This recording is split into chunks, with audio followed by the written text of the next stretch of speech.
Story of the day, the Senate has approved legislation to avert a government shutdown. The measure is now headed to the House, but Republican leaders say they are not willing to approve the same bill.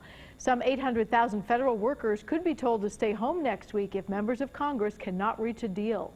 Tara Mergener now has the latest from Capitol Hill.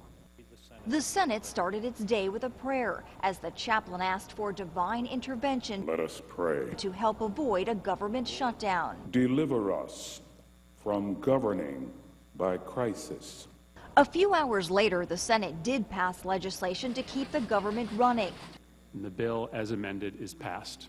The funding bill now goes to the Republican-controlled House, but Speaker John Boehner says the GOP will not approve the measure as is. I do not see that happening. The reason is health care. House Republicans may put back in language that would cut off some funding for the president's Affordable Health Care Act.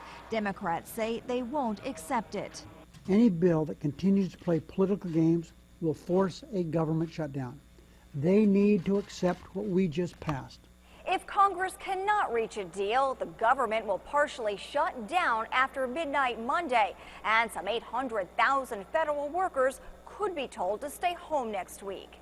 Senator John McCain says compromise is in the country's best interest. If we shut down the government, I think the American people will be done a great disservice. The budget battle looks far from over, with another right around the corner. Next month, Congress has to decide whether to raise the debt ceiling. Tara Mergener for CBS News, Capitol Hill. Now, if the government partially shuts down, more than a third of federal workers will not be allowed to work, including those at national parks and museums in the nation's capital. Services considered critical, however, to national security, safety, and health would go on as usual.